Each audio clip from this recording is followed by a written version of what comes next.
the makers of Camel Cigarettes present Dick Powell as Richard Diamond, private detective.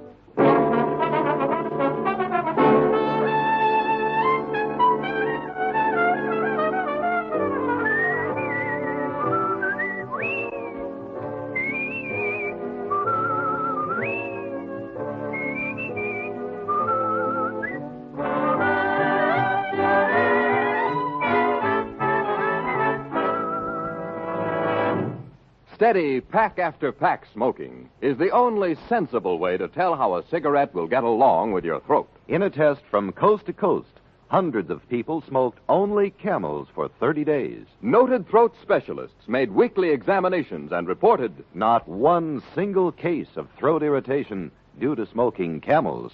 Make your own Camel 30-day test. Smoke only Camels for 30 days. See how well Camels agree with your throat, pack after pack, week after week.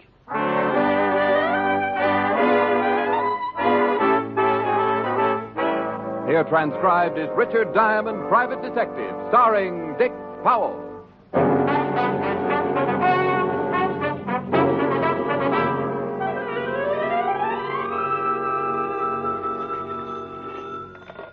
Diamond Detective Agency.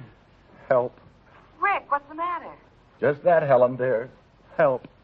I haven't had a client in 3 weeks. Oh, well, I'll take you to dinner tonight and fatten you up. No, I'm not hungry. You couldn't just send the money, could you? No, go ahead and starve. Ferdy Parker asked me to dinner anyway. You remember Ferdy. Oh, sure. Your old boyfriend, the very old one. Rick, Ferdy's really a very nice boy. Plays polo divinely. So do horses. Well, do I go out with Ferdy or don't I? Helen, and lose the chance of watching me stuff myself? Now, you tell Ferdy you've got to do some research on a tapeworm. I'll see you in 10 minutes. Bye. Bye.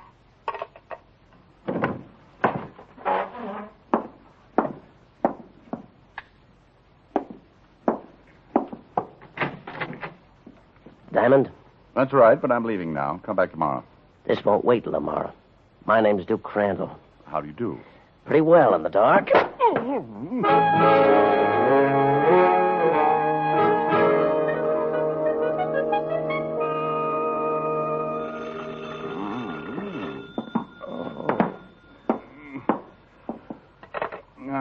Yeah. Rick, dear, I know it's a nasty habit, but I get so annoyed when people keep me waiting over an hour. Oh, hello, Helen. Yeah. Well, I took a nap. That's nice. Bye. Honey, now wait a minute. 13 guys just beat me up. What did he look like? Well, he was very big and it was dark and I couldn't see him. Maybe it was Ferdy Parker. He's really a brute at heart. No, this guy was breathing. Rick, did someone really hit you? Honey, I may be kidding, but this bump on my head isn't. But why? The man didn't just walk in and hit you for no reason at all, did he? No, it's a hobby. Rick. Helen, if you don't believe me, just sit tight. I'm going down to the 5th Precinct to see Walt Levinson. I'll drop around and show you my bruises.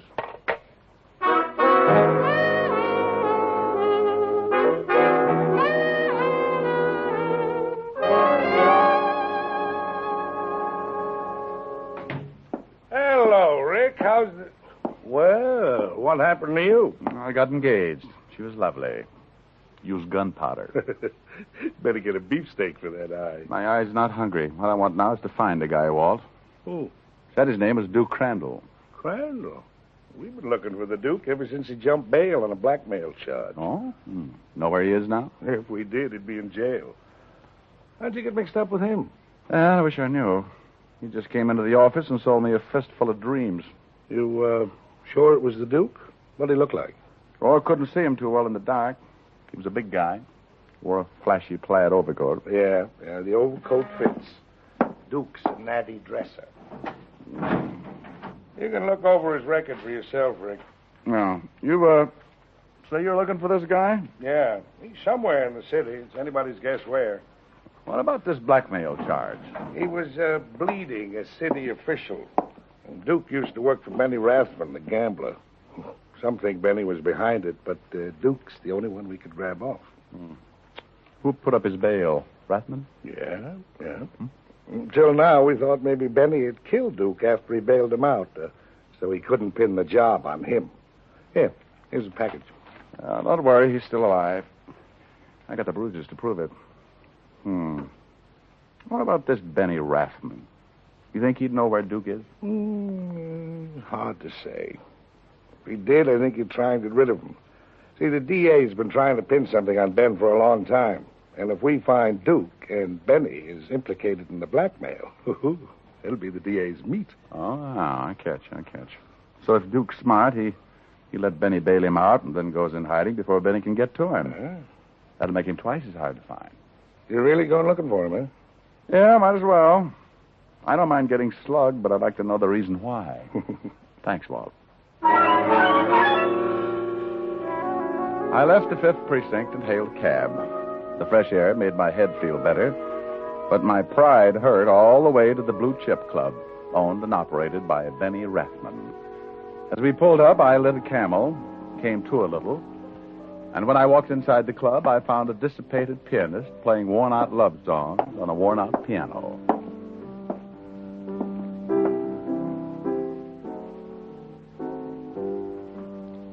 Hi. Hi.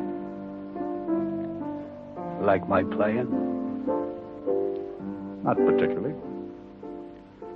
Me neither.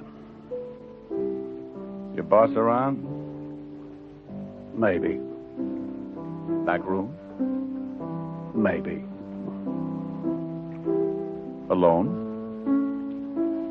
Again, maybe. Thanks for the brilliant conversation. Maybe. I enjoyed it. Hey. Hello, Benny. Well, Diamond. Don't you ever knock? Only a gin rummy. Well, grab a chair. Not every day we get a visit from thee, Richard Diamond. Well, roll down your sleeves. Your goosebumps are showing. I'm allergic to stupid remarks. Benny, Duke Crandall used to be on your payroll. Where is he now? Looking for the Duke, eh?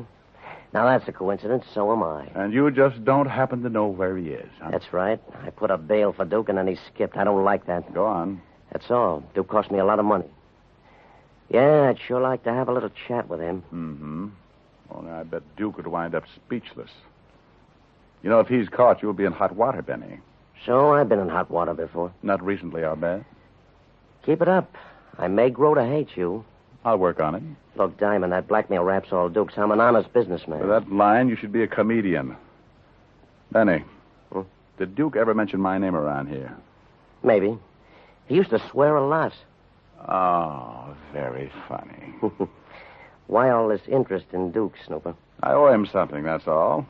I'd like to pay my debts. Oh, gee, I'm sure sorry I can't help you, pal. Save the tears till I leave, Benny. Wait a minute. Here. Oh, what's this? The address of Duke's old girlfriend. Name's Patty Carroll. She won't talk to me, but maybe she'll help you. Well, it's worth a try. And if you should locate the Duke, let me know, huh? I'd still like to have that little talk with him. Maybe I will, if he's in any condition to talk. I left the Blue Chip and went across town to the flat of one Patty Carroll.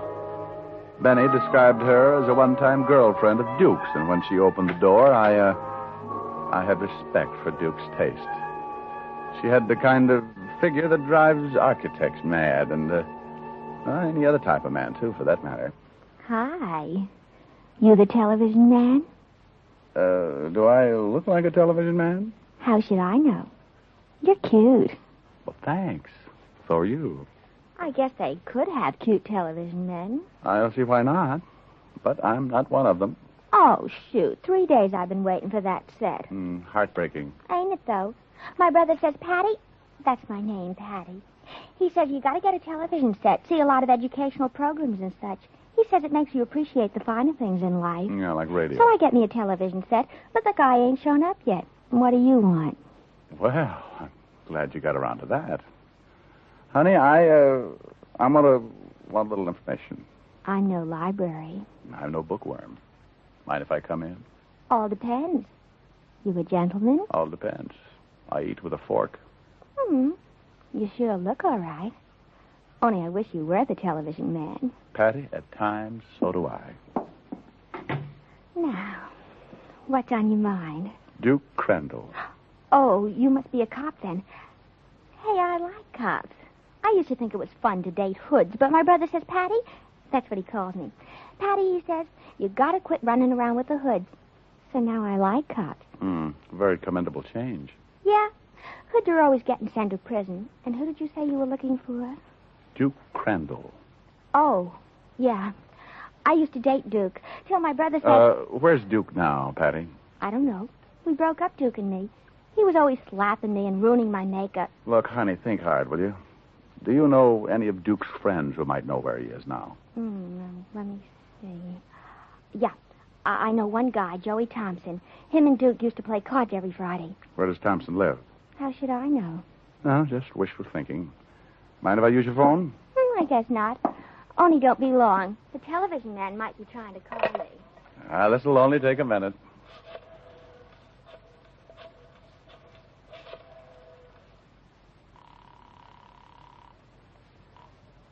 Homicide, Lieutenant Levinson. Well, I got a problem. Oh. You know a guy named Joey Thompson? Thompson? I know a Charlie. Oh, yeah, Joe Thompson. Yeah, I know him. Used to be a small-time pickpocket. Where can I get in touch with him? Last I heard, he had a legit job. Runs a watch repair shop on Fountain Street. You can get the address in the phone book. Thanks, Walt. Call you later if anything develops. And thank you, Patty.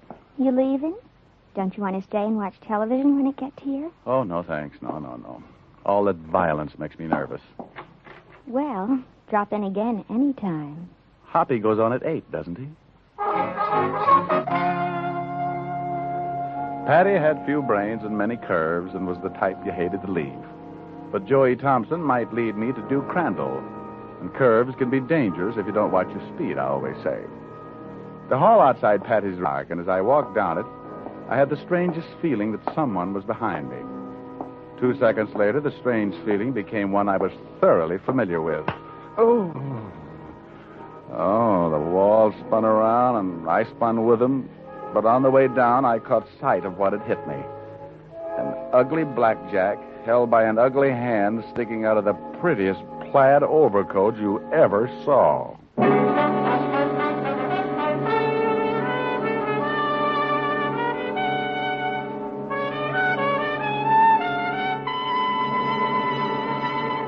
Before we continue with Richard Diamond, here is an important question. Will one puff or one sniff tell you how mild a cigarette is? No, but steady smoking will. Try Camels for 30 days as your steady smoke. Enjoy Camel's rich, full flavor. Let your throat tell you how mild Camels are. Pack after pack, week after week. Hundreds of men and women from coast to coast made the Camel 30-day test under the supervision of leading throat specialists who examined their throats every week. Those throat specialists reported not one single case of throat irritation due to smoking Camels. Start your own Camel 30-day test tonight. You'll get day-in, day-out proof of Camel's mildness and flavor. And you'll know why, after all the mildness testing of recent years, Camel leads all other brands in popularity by billions. How mild, how mild, how mild, how mild, how mild can a cigarette be? Smoke Camel and see. And now, back to Richard Diamond, Private Detective, starring Dick Powell.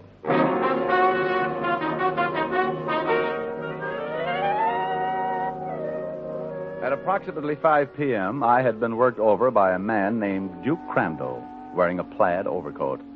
1 hour later, I received the second installment, again by the man in the plaid overcoat. Monotonous? You know it. Hey. Hey, wake up. Oh. Come on, that's a boy.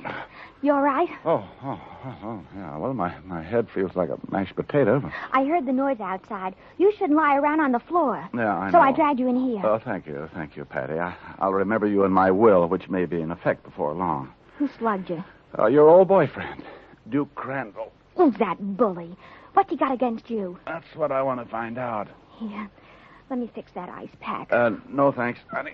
Hey, now, you shouldn't get up now. I know. I like to show off. Where's your phone book? Over there. Thanks. Now, let's see. Patty, what does T come after? I should know. Thompson. Oh, here it is. Thompson Watch Repair, 19 Fountain Street. You going to see Joey? That's the general idea. I bet he won't talk to you. He can smell a cop a mile away. Well, they can't shoot me for trying. On second thought, maybe they can. Besides, maybe Duke ain't even in town. Maybe he's gone back to Arkansas. No, he's still around. What did you say? I said maybe Duke's gone back to Arkansas. That's where he came from. Does Joey Thompson know that? I guess so. Duke's always blowing about it. Thanks again, Patty. Okay. Say, you ain't going to drive in that condition, are you? Of course. I'm too dizzy to walk. I stepped out into the hall. This time I looked carefully around to make sure no plaid overcoats were following me. The hall was empty, and immediately my head felt better. 10 minutes later, I arrived at Joey's watch repair shop on Fountain Street. I stopped outside, pulled my pants up too high, turned my hat rim back, and then went in.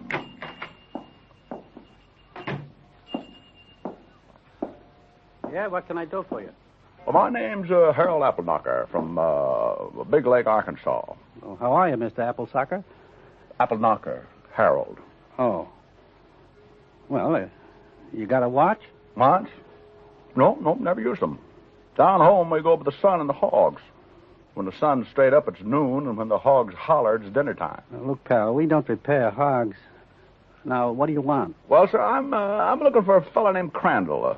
What's that fella's first name? Something like Prince or King or, I don't know. It's one of them royalty fellas. Duke, maybe?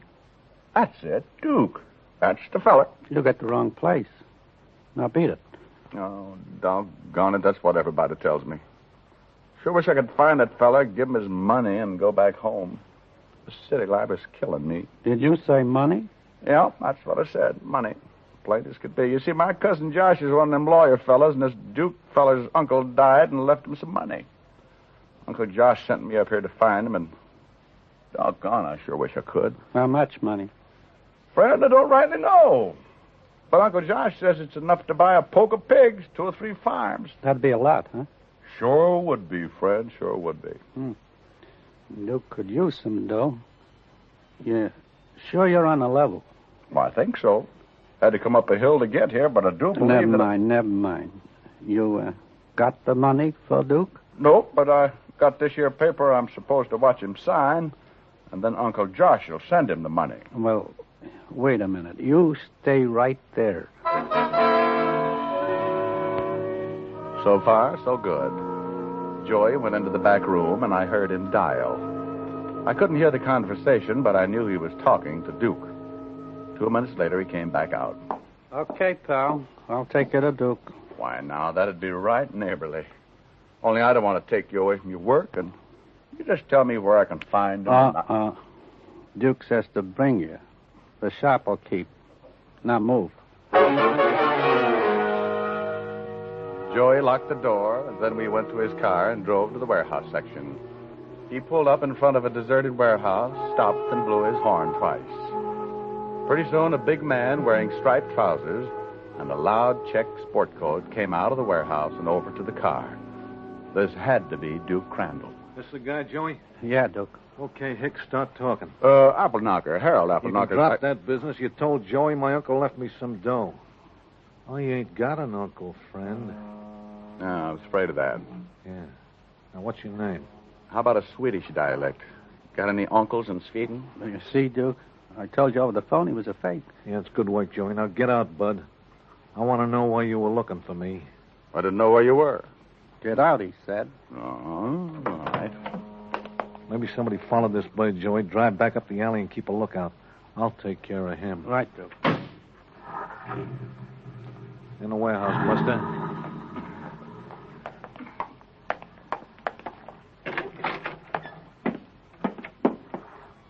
That's good.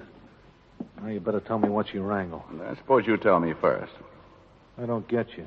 Turn on a light. My name's Diamond, remember? The guy you nominated for a punching bag. You don't make sense. What? I don't know anyone named Diamond. There are your lights. I still don't know you. You stand there and tell me you've never seen me before? Yeah, that's right.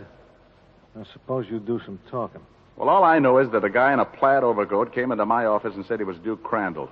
Then he sapped me. An hour later, the same guy in the same overcoat repeated the process. So you came looking for me? That's it. Well, it's too bad. I'm going to have to take care of you, Diamond. You might just mention where I'm hiding. Oh. Then Benny Rathman's really after you, huh? Yeah. Yeah, it's too bad that you had to stumble into this. Well, I guess it just ain't my day. This is a lonely place. Let's get it over. Wait a minute. Must be Joey. Hey, Joey. Joey!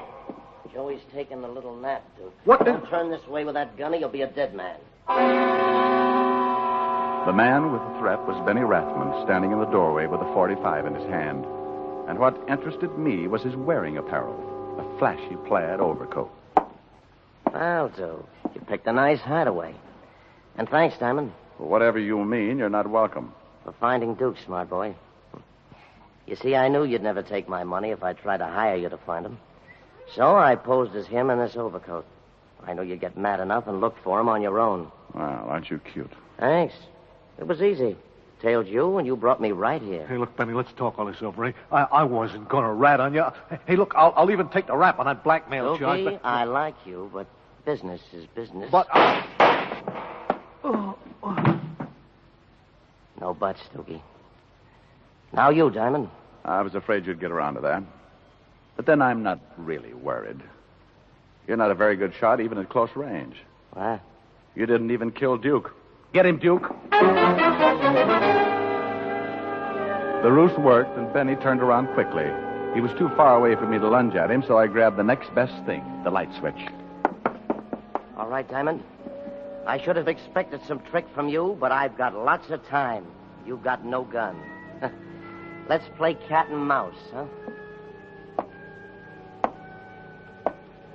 I crouched behind some crates as Benny came closer. He was right about the gun.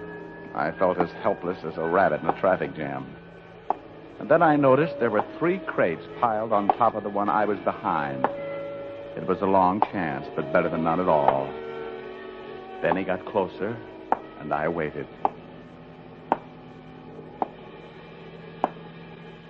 It'll be soon, Diamond. I'm getting accustomed to the dark now. I'll find that light switch soon, and I'll get you...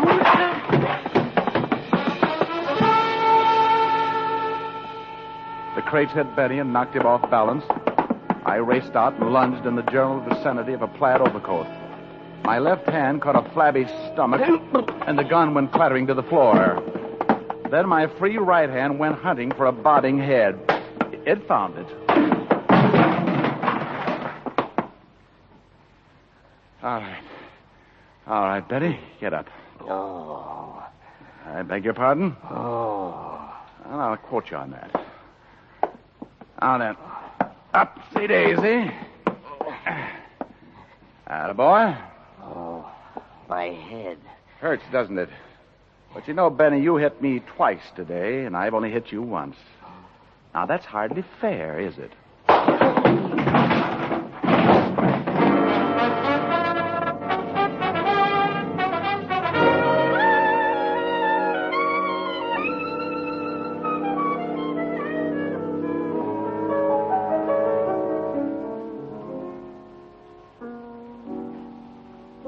How's your eye? Oh, still at half-mast. Here, put this steak on it. That? That's a whole cow. You could feed a family with that thing. Now stop clowning and put it on your eye. Well, all right. Notice anything different? Yeah, it covers my whole face. No. I mean about me. Hmm? No. New dress? Mm-mm. New hairdo? Mm-mm. Well, you're too young for new teeth. I give up. New perfume. Smell. Nice. Yeah. What's the occasion? Oh, after you broke the dinner date, Ferdy Parker dropped in for a little while. Oh, good for Ferdy. Did he make it under his own steam? Oh, Rick, aren't you even a little bit jealous? Of course not, honey. I'm broad-minded. You mean thick-skulled. Oh, Helen, dear, I was only kidding. I noticed something different as soon as I came in. Oh? Yeah. You finally got your piano tune. Rick. When we are dancing and you're dangerously near me, I get ideas. I get ideas. I want to hold you so much closer than I dare to. I want to scold you 'cause I care more than I care to. And when you touch me in the spire and every finger, I get ideas. Oh, I get ideas. And after we have kissed goodnight and still you linger, I kind of think you get ideas too. Your eyes are always saying the things you're never saying. I only hope they're saying that you could love me too. For that's the whole idea, it's true. That lovely idea that I've fallen in love with you. Rick. Mm-hmm. I'm also wearing a new lipstick. Why, Helen, aren't we full of surprises tonight? Come here. And people feel sorry for me when I get beat up.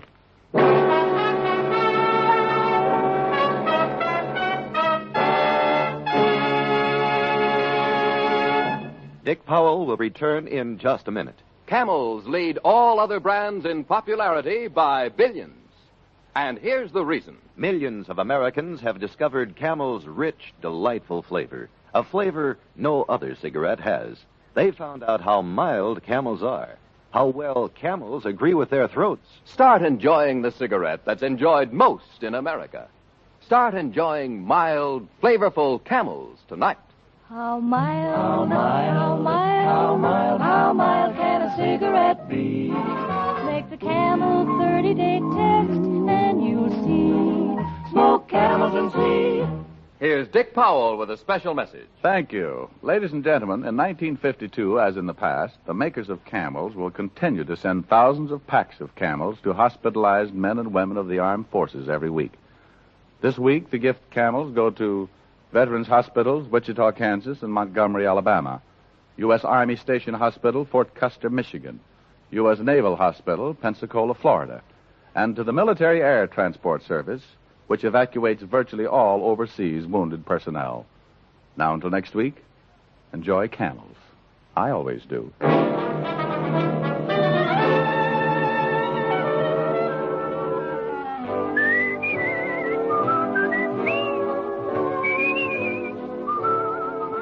Dick Powell can now be seen starring in the Universal International film You Never Can Tell. Tonight's transcribed adventure of Richard Diamond was written by Dick Carr with music by Frank Worth. Our director was Nat Wolf.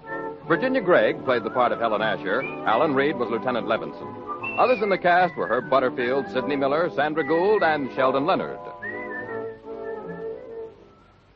There's more genuine pipe-smoking pleasure in Prince Albert. Let the singers tell you why. The bite is out and the pleasure's in when you smoke Prince Albert. It's specially treated not to bite your tongue. The bite is out and the pleasure's in. Pack your pipe with Prince Albert, the national joy smoke. The bite's out and the pleasure's in. And now there's more tobacco in every tin. Listen next week for another exciting adventure of Richard Diamond, starring Dick Powell. This is your FBI. The official broadcast from the files of the FBI follows immediately. Stay tuned. This program came to you from Hollywood. This is the American Broadcasting Company.